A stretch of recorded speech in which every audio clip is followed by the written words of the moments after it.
Welcome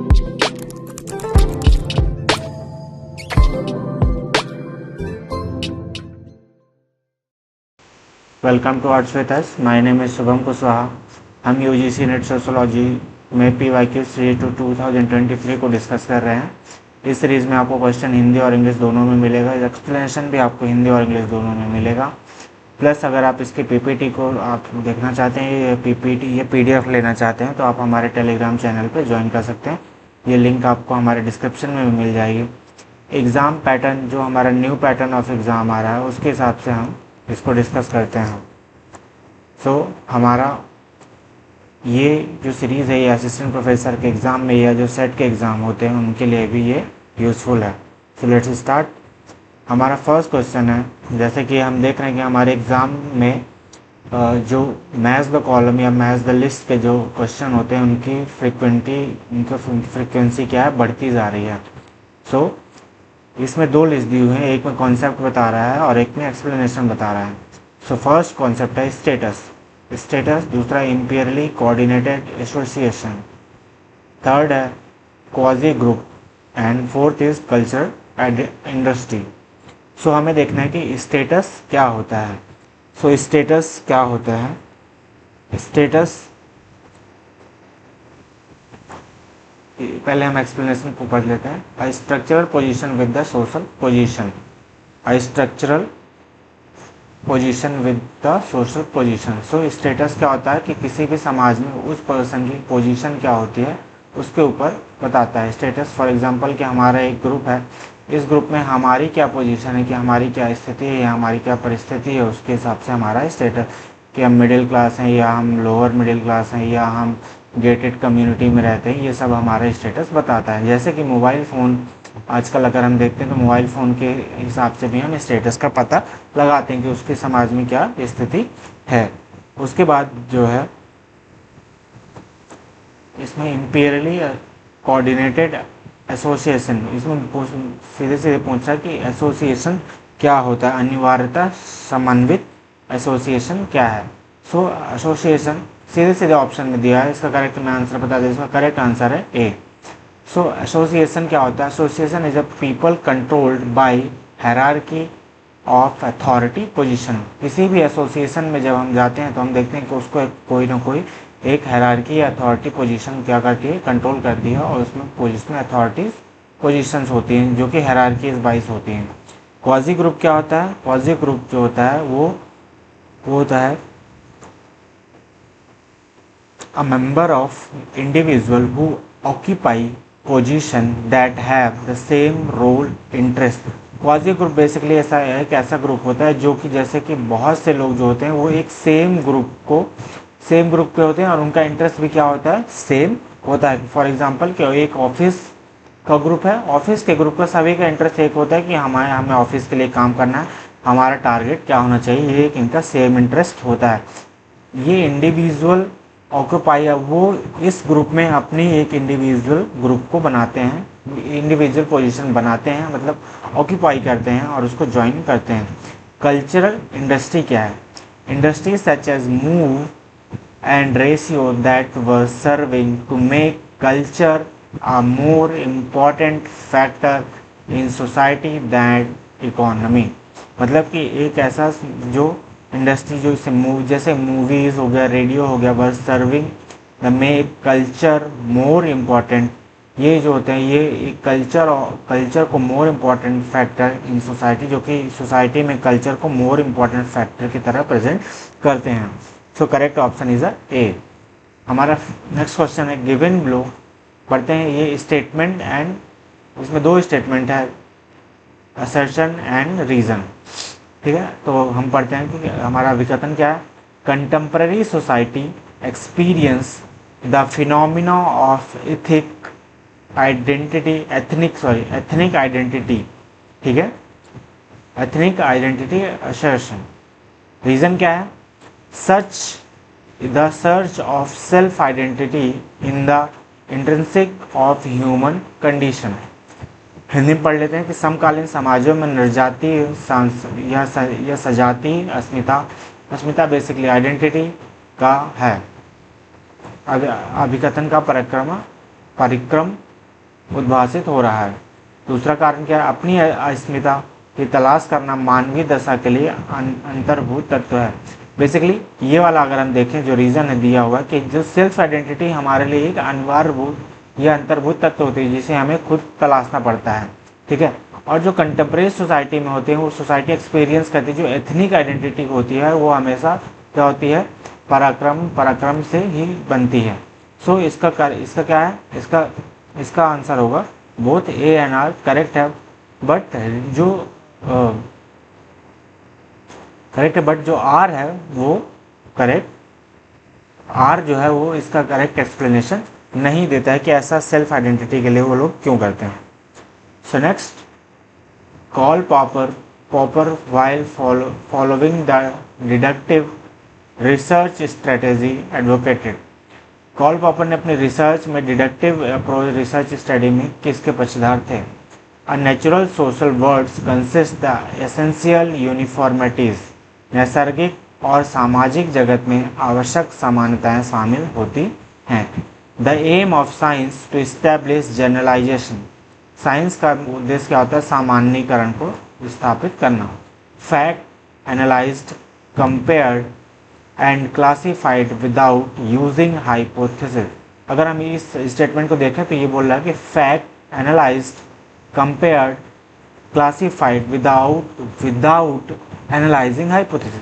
क्या बिना hypothesis के किसी फैक्ट को एनालाइज या कंपेयर करना पॉसिबल है? तो नहीं। विदाउट सब जहाँ आ गया ये गलत बताता है, ठीक है।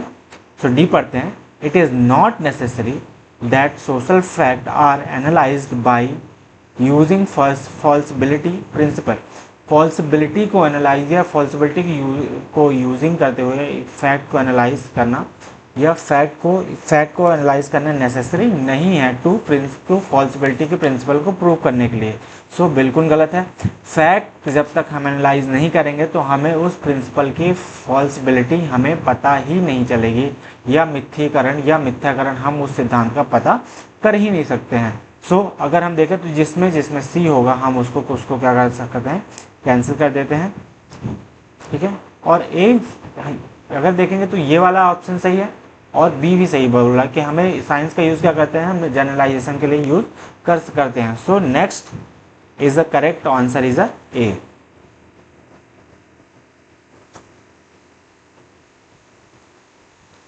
इसके आप चाहें तो इसका आप आंसर भी देख सकते हैं। The Karl Popper deductive strategy such as establish natural science world and the proposed the science of it. During the deductive method, Popper said that if we have two hypotheses on a subject, we should choose the hypothesis which has the high probability of execution। मतलब कि हमें एक ऐसी hypothesis को choose करना चाहिए जिसकी execution की हाई प्रोबेबिलिटी होती है, so that by the progressively modified we can get the closer to the truth। Popper has also endorsed the realism and methodological individualism। मतलब इन्होंने पॉपर ने यथार्थवाद और पद्धतिवाद व्यक्तिवाद का संभवी समर्थन किया है। ये हमें याद रखना है। इस क्वेश्चन में अगर हम देखें तो आप अगर कमेंट में आप हमें बताएंगे कि डिडक्टिव अप्रोच क्या होता है और इंडक्टिव अप्रोच क्या होता है। बेसिकली वन लाइन पे है, अगर आप जानते हैं तो हमें कमेंट सेक्शन में बताइए।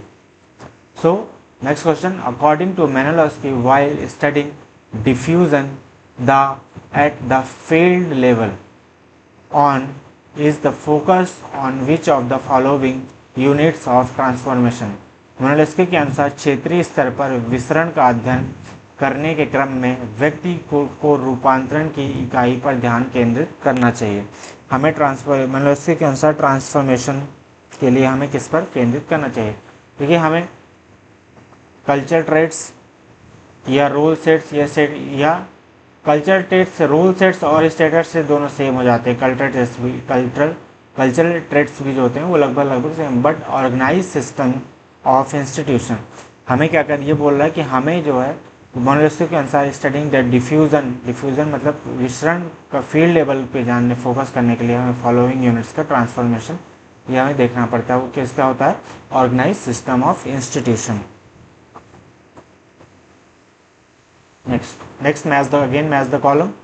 थिंकर्स हैं और इधर उनके कॉन्सेप्ट दिए गए हैं। सो एंथनी गिडेंस, थिंकर्स देखते हैं, Anthony Giddens, Alfred Schutz, Jurgen Habermas and Herbert Marcuse. So इनका एंथनी गिडेंस का जो कॉन्सेप्ट था वो था, क्या था,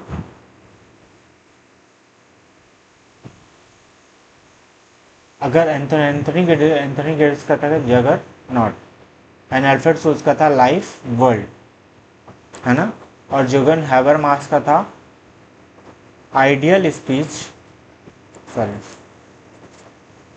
जुर्गन हैबरमास का था ideal speech in situation, and Herbert Marcuse का था one dimensional man. So correct option is A.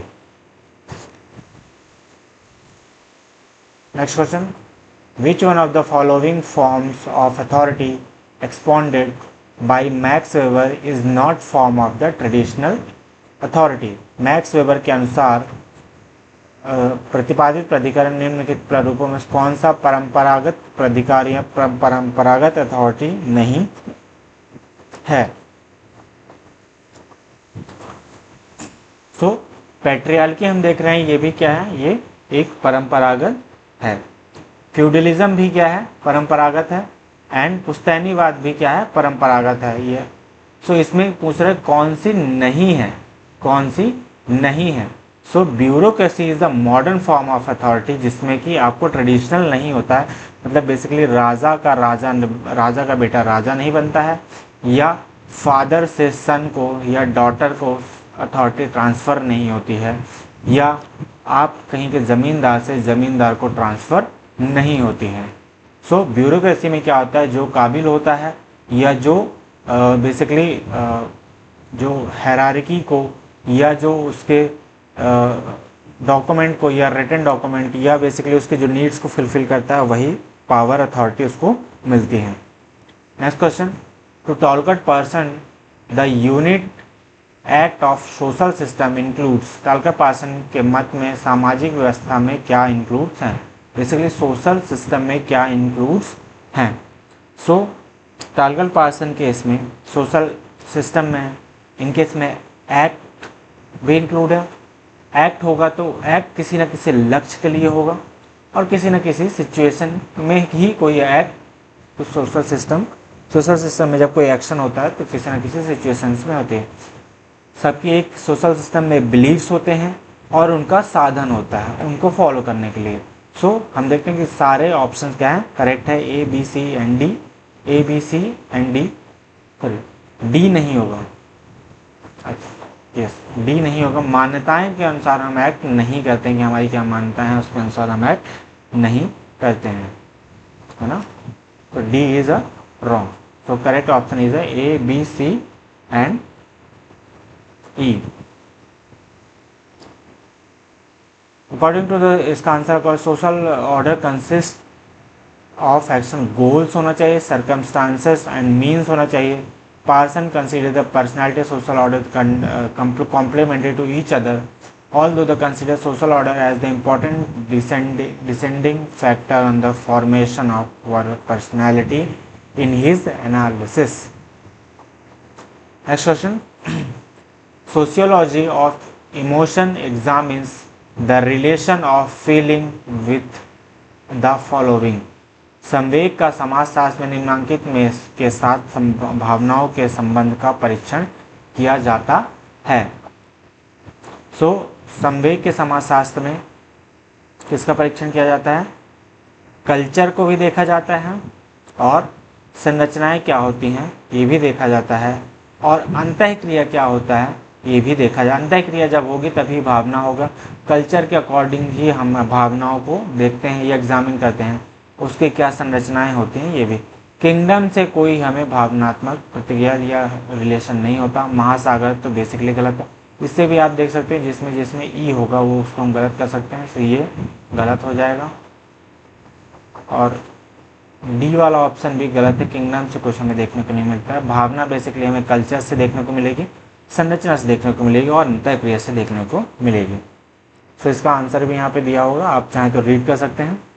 So next question, who among the following argues on the duality of structure. Duality या संरचना के द्वैतवाद के बारे में तर्क किसने प्रस्तुत किया है? तो इसका करेक्ट ऑप्शन है एंथनी गिडेंस। एंथनी गिडेंस ने द्वैतवाद के बारे में प्रस्तुत किया। संरचना के द्वैतवाद से तात्पर्य कि सामाजिक प्रणालियों में संरचनात्मक गुण उन प्रथाओं के माध्यम और परिणाम दोनों हैं जो उन प्रणालियों की गठन करता है।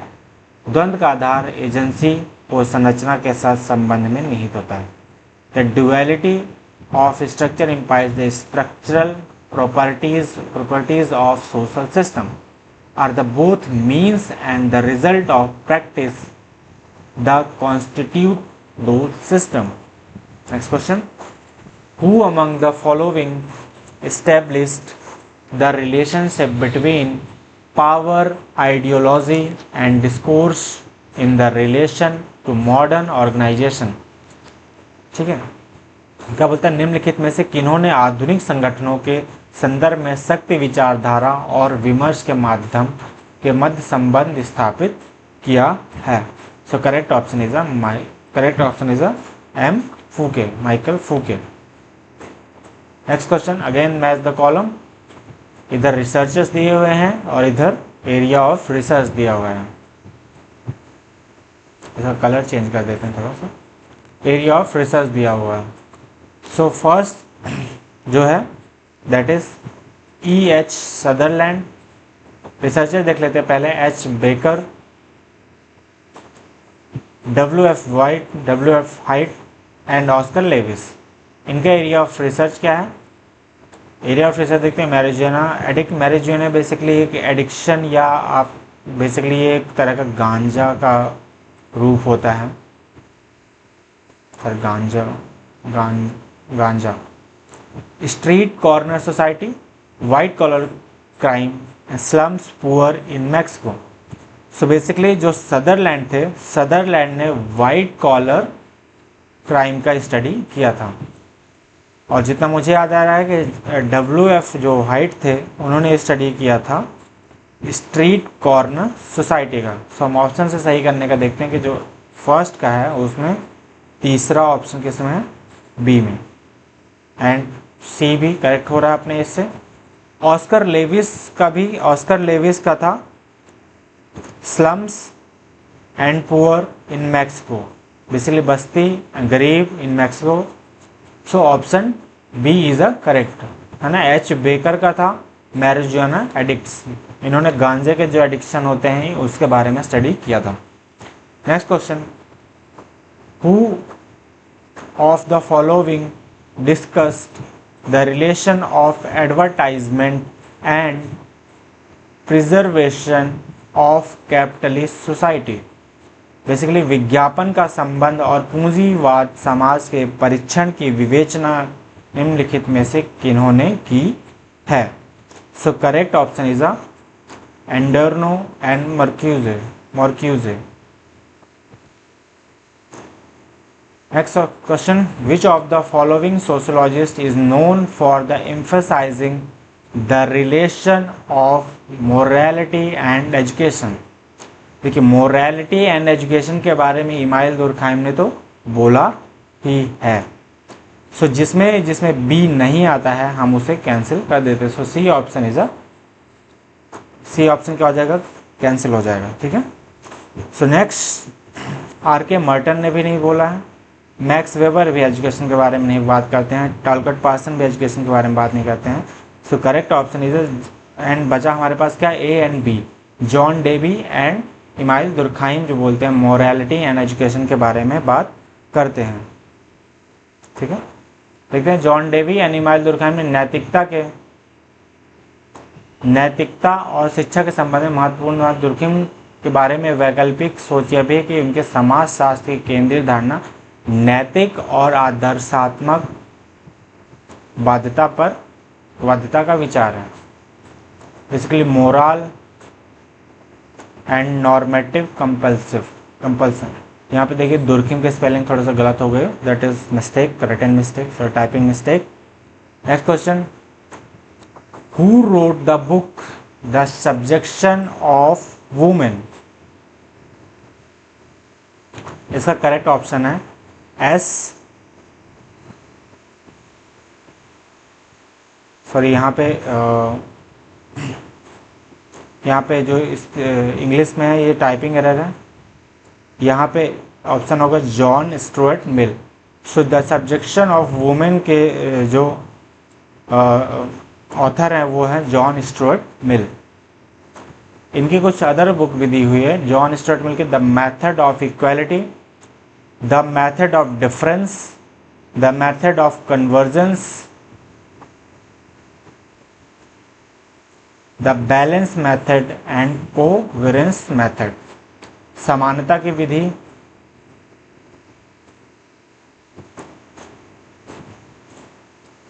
देखिए द सब्जेक्शन ऑफ वुमेन नामक पुस्तक के रचयिता जॉन स्टुअर्ट मिल है। मिल समाजशास्त्र का प्रमुख योगदान मानवीय विज्ञानों में प्रयोग की जाने वाली विधियों के 5 तर्क संगत भागों का वर्गीकरण ये करते हैं एंड विश्लेषण करते हैं। पहला क्या, समानता की विधि बताते हैं, अंतर की विधि बताते हैं और संयुक्त विधि बताते हैं और बेसिकली ये बैलेंस मेथड की बात करते हैं। यहाँ पे संतुलन की विधि के बारे में बात करते हैं और सहविचार के विधि के बारे में बात करते हैं। Next question, given below the, again वही रीजन एंड असर्शन का क्वेश्चन है। असर्शन क्या है, according to Talcott Parsons an action is actor's orientation towards the situation. क्या बोलते हैं, जो एक्शन होता है वो एक्टर्स ओरिएंटेशन होता है टूवर्ड्स द सिचुएशन, किसी परिस्थिति या किसी स्थिति के प्रति उसका कारण होता है। रीजन क्या देते हैं, अकॉर्डिंग टू मैक्स ब्लैक के अनुसार orientation towards situation is not exactly action, मतलब किसी परिस्थिति के अनुसार एक्शन का orientation is not actually action but an attitude toward the situation. But attitudes जो दैट वो एक एटीट्यूड होता है टूवर्ड्स द सिचुएशन, है ना, कि स्थिति के अनुसार प्रति अभिविन्यास पूर्णतः कार्य नहीं है बल्कि यह स्थिति के प्रति अभिवृत्ति है ना। सो इसका करेक्ट आंसर इज देखिए बात दोनों क्या है, सही है, कारण और रीजन भी सही है, बट इसका जो एक्सप्लेनेशन है वो आर नहीं दे पा रहा है कि ऐसा क्यों, है ना। Next question, given below statement क्या बोलता है, Marx, Simmel and Dahrendorf are the major theorist of conflict perspective, है ना, कि संघर्ष के सिद्धांतवादी ये लोग कॉन्फ्लिक्टेरियन है basically. And statement two will the Max Weber was the first to offer the definitional description of conflict by treating it as the form of social relation। Max weber संघर्ष को सामाजिक संबंध के रूप में व्यक्त करने पर इसकी परिभाषिक व्याख्या करने वाले पहले व्यक्ति थे। सो इसका आंसर होगा that is both are the correct. Marx ने भी कॉन्फ्लिक्ट के बारे में बताया, सिमल ने भी कॉन्फ्लिक्ट के बारे में बताया, डेनार्फ ने भी कॉन्फ्लिक्ट के बारे में, संघर्ष के बारे में बताते हैं। लास्ट क्वेश्चन आज का हमारा, मैच द कॉलम। इधर ऑथर दिए हुए हैं, इधर बुक्स दी हुई हैं। तो जीएस घुर्रे का हम सब जानते हैं, जीएस घुर्रे की बुक क्या है, that is caste and race in India. सो देखते हैं कि ए का दूसरा ऑप्शन किसमें है, दैट इज ए। सो बाकी में ए का ऑप्शन दूसरा नहीं है तो हम इनको अपने आप एलिमिनेशन मेथड से कैंसिल कर सकते हैं। नेक्स्ट भी देख लेते हैं, LSSO मैले की बुक क्या है, that is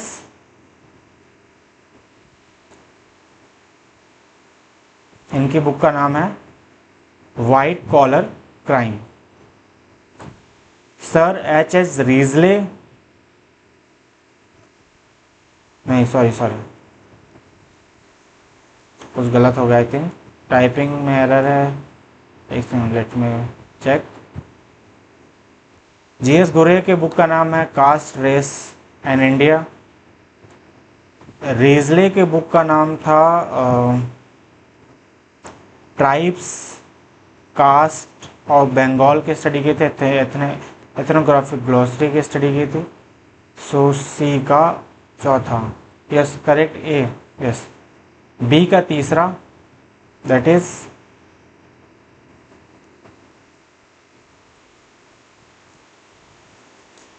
white collar crime and B H Baden Powell the Indian village community. So correct option is A. अगर आप इसकी पीडीएफ देखना चाहते हैं तो आप हमारे टेलीग्राम चैनल को ज्वाइन कर सकते हैं। आप हमारे डिस्क्रिप्शन में आपको हमारे व्हाट्सएप चैनल की भी आपको क्या मिल जाएगी, आपको डिस्क्रिप्शन मिल जाएगा, आप इसकी पीडीएफ आपको मिल जाएगी। अगर आपको ये वीडियो हेल्पफुल लगा हो तो please share with your friends. Thank you.